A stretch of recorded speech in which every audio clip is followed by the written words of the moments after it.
I have one of the leaders of the National Consultative Forum, Professor Utomi, in the studio with me. Thank you so much, Prof, for joining us tonight on the program. Your group has decried the security, unemployment rate, state of social infrastructure, among others, in the country. At one of your press conferences, the group says that there is a need for an urgent political action where citizens will be able to meet their basic needs. And your group said that you have the task to rescue the country from collapse. What do you mean by that? Well, anybody who does not examine themselves every day is in serious trouble. And so part of the challenge of self-examination is the challenge of citizenship. And one of the things that's happened to us in our country, unfortunately, is that citizenship has not risen. We have had a situation where people have just sat back on many occasions and watched things around them just deteriorate. I mean, take every indicator of well-being and look at where our country stands relative to its peers. Obviously, any citizen that does that will not sleep tonight. And citizens have a duty to organize themselves to say, what can we do differently? How can we halt this pace? How can we live in a country that's just been ranked the poverty capital of the world in spite of its resources? And its most important resource is not the one that we keep looking to, oil. It is not its most important. In fact, one of the real issues I would like for us to place on the table today is to discuss how the political class does not seem to have come to terms with the fact that oil is over. Total, one of the world's leading oil producers, was submitting his report to its stakeholders just a few weeks ago, and it was discounting all its crude oil assets in Canada to zero 18 and a half years from now. In the minds of the leading oil producers in the world, oil will be zilch value 18 and a half years from now. How is Nigeria preparing to deal with it? How is Nigeria's political class aligning itself to a new reality? This is just a disaster that has happened to Nigeria because we've not had the politics that enable people to be responsive to the needs of the Nigerian people. And if we don't begin to do something now, when that time arrives, it doesn't have to be 18 and a half years, it can be 15 or 14 years from now, it will just be Somalia. So to check that, citizens have to rise to their role as citizens. And this is the whole essence of the National Consultative Front. All right. So in this engagement, I'd like to get the view of your group. Some of you are not new to the Nigerian political climate. Some of you have run for office. Some of you are part of the political class that you're talking about. When did things start getting bad, Prof? They've been getting progressively bad for a long time. Let's be very frank with ourselves. So it's not under this government, is it? It's not a matter of this government, that government. There is a national crisis. We have an existential crisis. The political class has failed Nigeria, let's be honest, including all of us. Oh, you are part of it? I'm part of it, hey. But I've fought always to make it different. You don't always win. But the structure of the system, structure of the system has prevented those who want to make it work from being able to play in that system. And that's part of what the issue is. The political parties, they don't have democracy. Internal democracy is zilch in political parties. Political parties are private properties of some people whose word is law. And those people are not always motivated by the common good, the national interest. They're motivated by personal power, personal influence, personal search for material resources. Because of it, the country has not been running as it should run. Let's take some basic things that make the democracy work. Modern democracy has profited so much from Montesquieu's great work on separation of powers. Okay? It means that there's a role for an executive branch to set direction for the country. And for that strategy to lead us somewhere, there's a role for a legislature, which is to ensure that the people's place is reflected in this strategy that the executive branch is running. There's a place for a legislature and for a judiciary to make sure that we work well together. But what has happened? There's a total collapse of separation of powers. Festus Keyamo, Minister of State in Labour, was the other day confronting National Assembly on what was a strong matter of principles, and Nigeria laughed over it as a funny joke, a confrontation. But no, it's a fundamental constitutional issue that we're dealing with. What is happening today in Nigeria is that the legislature has taken over running the executive. And the executive is complicit in allowing that to happen. Is that a wrong thing? Absolutely wrong. What about the checks and balance that the Constitution... It's not working. And the executive has failed to do what it should do. The executive should have gone to court a long time to stop legislatures meddling in the running of the country. But the Constitution permits them to check... To oversight. Not run. Let me tell you what... Have they been running, really? Absolutely. I can tell you from... Look, anytime I've been asked to analyze the budget in this country for the last 20 years, what have I said? You probably have been one of those who asked me to. I don't analyze budgets. I don't. Because the budget process in this country is a joke. Total and complete farce. Okay? 30 years ago, we were those on television analyzing budgets. After a while, I found that it was a waste of time. Today, the House Committee Chair on Appropriation is more important to a national budget than the Minister of Finance. Why? Why so? Because this game that is played in the National Assembly means that what comes out is really the budget of the National Assembly, not of the executive branch. And the executive branch has refused to engage the matter because of the nature of the trade-offs that play in these things. Every minister that I know that I run into complains bitterly about the fact that the National Assembly runs their budget and that really they can't run their ministry because it's run from National Assembly. So there's truth in what they say, budget padding. Of course. Of course. And anybody who dares me, I'll bring the names of ministers who have told me this to the table because I don't know why they can't act.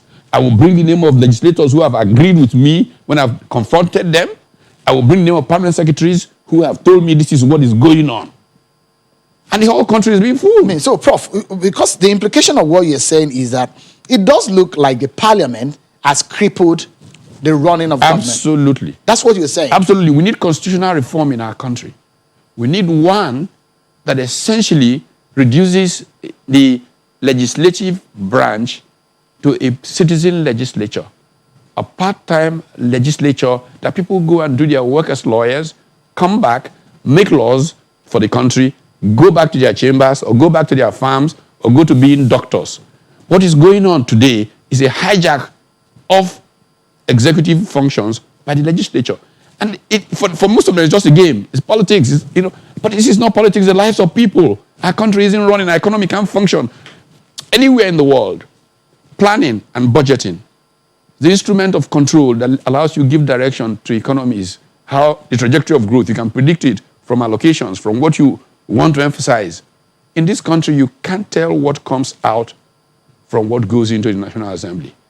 And it's all driven by the interests of legislators. Prof, I mean, I have had several conversations with you on national development, but it does look like tonight you're vehement about what you have described in some language as perhaps the evil that goes wrong in the parliament.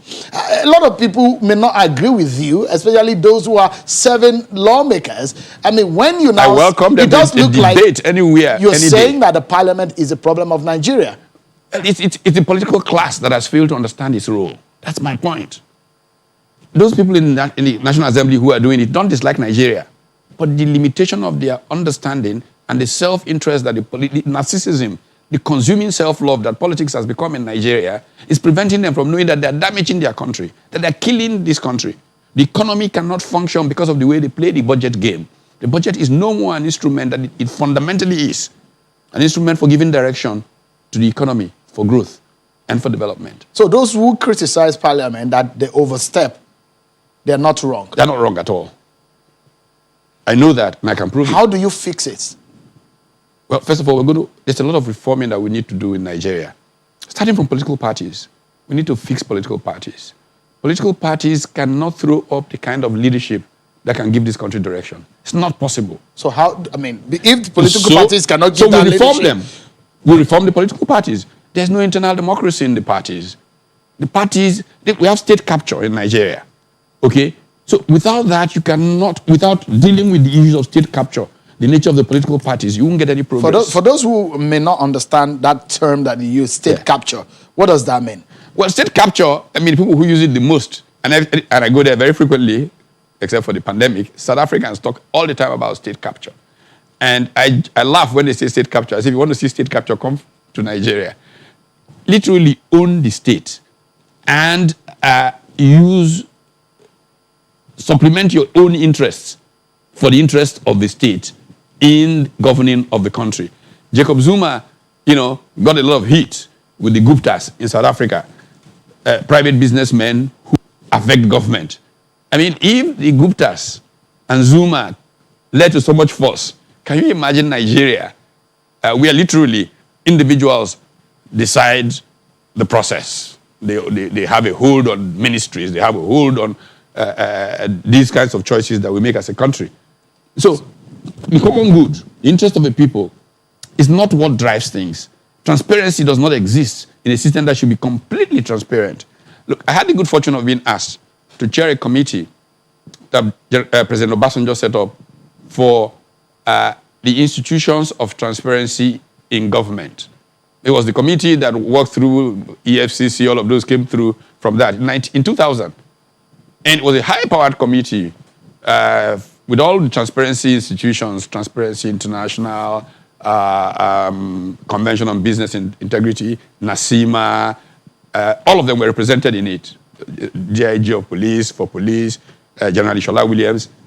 And all these were worked through these institutions. But these institutions have not worked as they are supposed to work because people are interested in capturing the state. That you really can't make a decision transparently in the system because there are people who own it. That's what state capture is. Some people own the country. They decide this person will run, that person will not go. I mean, party primaries, I joke, they don't take place at all in Nigeria. I've been in one, and I know, So, how do you save such a country? You've got to rework these things. Okay, so let's break it down some more. You have run for the highest office in the land. You have, in fact, gone to your own state, Delta State, to run for governor. But it does look like things have not gone your way. I mean, for some people who have argued about the state of democracy in Nigeria, the leadership issue, they've raised the fundamental issue of restructuring. That they've said, look, that's the way to go. But is that one of the ways you're pointing at? You see, jargon leads to misunderstanding. There's some words that immediately drive up certain emotions in people and people stop thinking. So let's leave the realm of jargon. You just say restructuring, some people freeze because they go into this mode. Oh, it's about sharing money, taking away, which is a fundamental problem of Nigeria. All we've been doing is sharing money. No country has been successful from sharing money. Countries are successful from producing wealth. Nigeria just shares money. And I can give you historical examples of countries that shared money and where they are today, that got a lot of money. Spain is a classic example.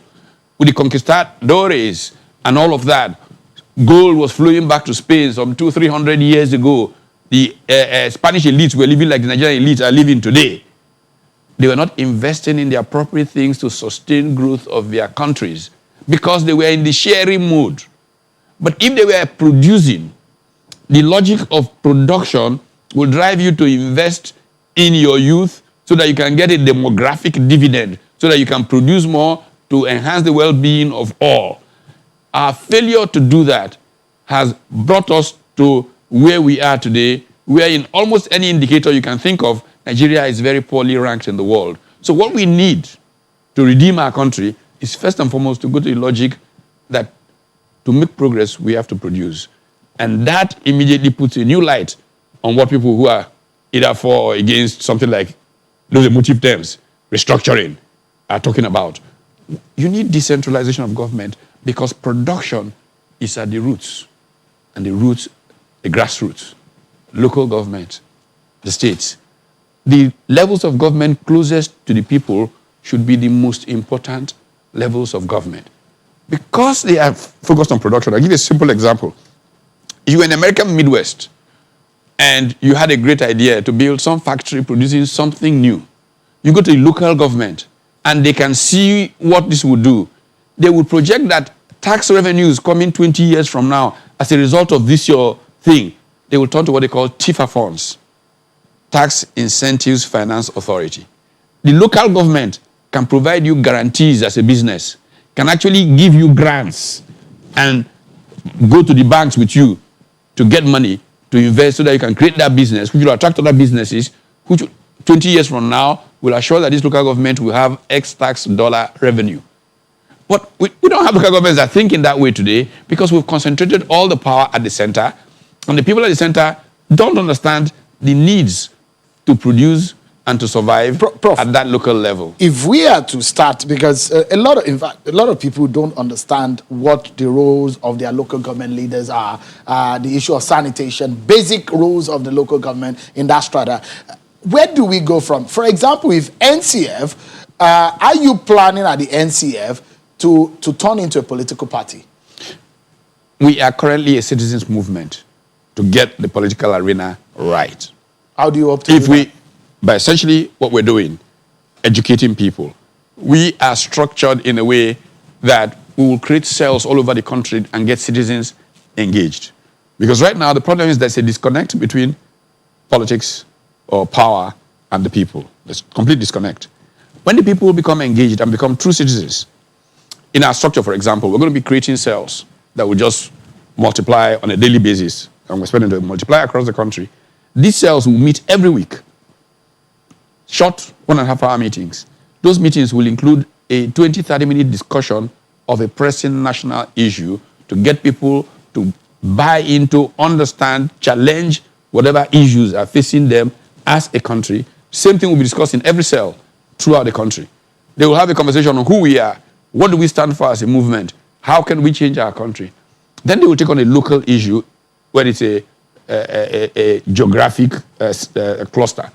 And then they will pass all of this to a central point from which everybody gets it. So we get a mass ownership, involvement in the political process. Now, then there's a group of ideas people will be creating structures across intellectual class. Current Nigerian political arrangements are anti-intellectual. You know, Nagrama will go chop kind of thing. We'll organize the intellectuals because without thought, you make no progress.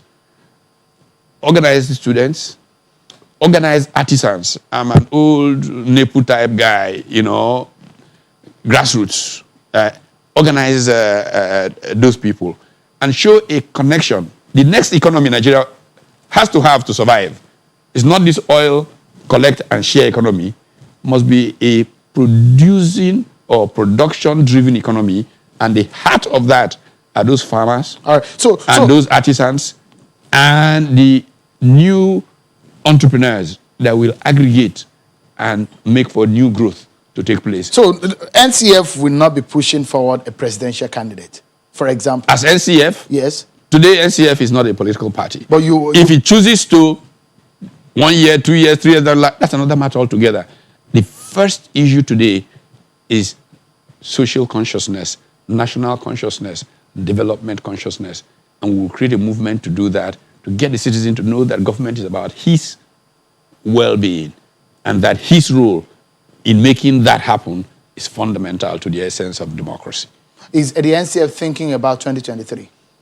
NCF is continuously thinking of everything from now till 200. I sense that the conversation tonight is a no holds barred. Absolutely, you can shoot from any direction. No, so the thinking tonight is about the way forward for Nigeria. Yeah. And I know you have your political leanings, and as much as your friends in the NCF. But we'll take a break, Prof. Okay. When we come, we'll conclude our conversation on some of these issues that you have raised. And of course, we'll also talk about the controversies and the issues that trail the NBA conference, which leaves some dissatisfactions and a plan for a fractional NBA. We conclude our conversation also with Professor Utomi on the NCF and the agenda of fixing Nigeria and the agenda of a new Nigeria. Don't go anywhere, everyone. We will be right back. Thank you so much, everyone. If you're at home and you're watching tonight, let me tell you, don't forget to let us know what your views are on the issues that we are talking about tonight on the program. Tweet us on these handles, of course, that you can see there on your screen at CTV Politics and at Sean Walking. You can write to us, politics@channelstv.com. That's our email. Let's get back to the conversation with Professor Utomi, a political economist and a former presidential candidate, a leader in the National Consultative Forum, NCF, a group that says they want to rescue Nigeria. It's a group that said their agenda is to build a new Nigeria. What does a new Nigeria mean? Whatever you may be watching right now, you perhaps have heard when people say Nigeria has a lot of potentials. Wherever you are with your foreign friends, they'll probably tell you that Nigeria is a great country. But how great are we if we have not harvested those potentials? Professor Utomi is discussing this with us. So, in practical terms, since you've told me before we went on that break that it's somewhat like a no-holds-barred conversation tonight, let me ask you, we need to assess the present to look at the future. We know we've added bad in the past. Is the president and the government of the day doing what is right? I don't know what you mean by what is right. Economically, I mean, we have clearly huge challenges before us. We see that we are not winning that battle. So I don't know what's right and what's wrong. What's important is that we are not winning. And we need to begin to get on winning ways. You're a political economist, Prof. Yes. Economically speaking, is this government getting things right? Projections are that we are going to go into recession. We are in a recession. In terms of quarter on quarter, we're going to wait a few weeks and then find out that we are, but we're in a recession. So let's not monkey about being in a recession. Can we find excuses to explain why we're in a recession, pandemic, this? We can find all kinds of excuses. But Nigeria was going to be here with or without COVID-19. I said this last year already.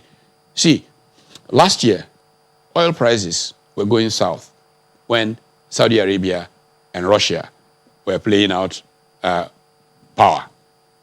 And as oil prices were going south, below our benchmark, projected benchmark for the budget, we had budget projections, National Assembly trying to redo their building, buying new cars. What kind of political class behaves like that if they don't want to collapse? There was no response, no reaction. Nigeria is in a triple shock economic crisis. The first shock coming from global loss of confidence in the Nigerian economy, which came out in the Forbes report last year that said Nigeria was a money-losing machine. So that was established. Then the supply chain crisis that came with COVID-19. And then the crisis, the shock that came with oil prices totally collapsing with COVID-19. So how have we really focused on diversifying the base of the Nigerian economy? The refrain that we hear in every budget speech, we have literally heard in every budget speech for 30 or more years. What have we been really doing about it? How many people with critical anchor projects that turn the economy away from this so-called monocultural dependence on oil have gotten traction to move forward? There's a lot of talk. A lot of motion. How do you say it? But no movement. Yeah. So you don't think that this government is doing the right things? Well, I think that the government is crippled. It is not connecting to the solution. It may have ideas. How then do you describe the political leadership of this country presently in the face of what we presently face? I think not only economically. If there's anything absent in Nigeria, it is leadership. Really? Clearly absent. We have a president. At every level, vice president. At every level of our society, there is a failure of leadership. Leadership is about connecting to the soul of the people and giving everything sacrificially to lift it up. When leaders can live like kings when their people are in the gutter, that's not leadership. Look, General Obasanjo, when he was head of state back in the mid-70s, and Nigeria faced an oil price volatility issue, said we must learn to cut our coat according to our cloth, not according to our size. Trimmed everything. He, as head of state, 504 was the official car, all of that. But what do we see? We're still flying around in fleets of presidential jets. We're still doing, there is no connect between the leadership and the people. That disconnect is what says that there's no leadership. You're a member of that party, Prof? Yes, I'm a member of the party, of course. Are you disappointed because I know you are one of the framers of the blueprint of the APC? But the point is that's why I talk about the structure of political parties. One of the things that we pushed to have was to have an internal system for bringing opinions on what should be done to bear on how policy is made. I take a simple example. South Africa, which, as I told you, I go to so frequently. The ANC has all the way to their ward level monthly meetings that discuss policy. Is the government going in the right direction? Can we do that? Nigerian political parties don't have those kinds of things. So the people's voices, even me, that you said was one of those who framed it, who has ever listened to my voice in the party? So we don't have a political party system. It doesn't work. In the last 5 years, the party in which you helped to theoretically frame its structure, has it failed Nigerians? It's not gone where we thought it would go, for sure. But has it failed? I mean, what is failure? These are emotive terms. Point is that the country isn't working as it should work. It's a language for assessment. It's either you fail or you pass. Look, our country is run by many people who have failed exams, so that should be a starting point. It's not a matter of failure or passing. Somebody even joked, I mean, let me reduce this so that we can be a little, that if you fail, you get a chance to repeat. So perhaps we're getting people who have failed, who are repeating and repeating. But Prof, first, I mean, we'll run away from using the term restructuring. But looking at where to start from, for example, does this government have the political will to fix some of the political inadequacies? Because the structural problem which you have identified tonight, do they have, or does this government have the political will to do? The Nigerian political class as constituted does not. See, look, 500 years ago, Niccolo Machiavelli, writing in The Prince, said that nothing is more difficult to bring about than a new order of things. Because those who profit from the old order will do everything to prevent a new order from coming about. What happens in Nigeria is that the order is wrong, and everybody who is outside is shouting, oh, no, we need to change it. And those people outside come inside.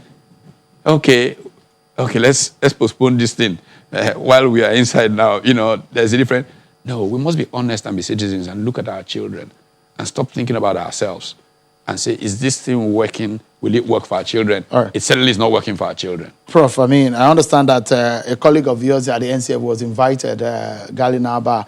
Are you afraid of any, because you're voicing very hardly, are you afraid of any kind of opposition to some of the things that you are? Absolutely none. I have no fear whatsoever.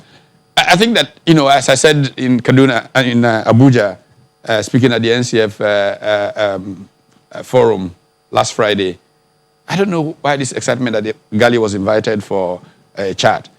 You know, security people like to interact with their friends and fellow citizens to exchange views. I'd be very pleased to be invited to exchange views. It will be a great pleasure. I'm sure the DSS DG is a patriot. I will explain to him why, as a patriot, he should be behaving in a certain manner so that we can save our country. All right. And I'm sure he will enjoy the conversation. Let's bring the conversation home now and wrap up in this. Since we're talking about political structure, yes, and arrangement, political understandings are also part of political structures. So in 2023, where do you think the president should come from? Well, I think that this should not even be an issue. I think that the president of Nigeria should be Igbo speaking in 2023. Clear. It's a matter of fairness, justice. If that does not happen? If that does not happen, the world does not end with this happens or that does not happen. Because, I mean, if you say it's not fair, that's fairly... Yes, the world is not necessarily always fair, but you must do your damnedest best to ensure that it is fair. And if it turns out it's not fair, it's going to lead to the politics of power erosion, like any time that unfair things are done. And the politics of power erosion almost always turn out to be loss of legitimacy and eventually the collapse of the order. Let me give you about 30 seconds, Prof, to give us a final word. The way forward for this country. What must we do urgently to fix some of the problems that you have raised tonight? Nigeria is a beautiful country, but Nigerians must own it. Every Nigerian, not a few people, as captors of Nigerian state. If every Nigerian owns it, we know the needful to ensure that we are a producing, not a sharing economy. Politicians must say to themselves, of what use is it to accumulate all the money that is taken out of the system to buy homes abroad? I mean, a friend of mine insists that most of our politicians have second passports. In fact, one of the things we must do is any Nigerian who has a second passport should not hold public office. You know, we must be massively, totally committed to Nigeria. And that is what the challenge of now is, commitment. Professor Utomi, political economist, former presidential candidate, thank you so much indeed for your time tonight. A great pleasure. And I appreciate your time. Thank you.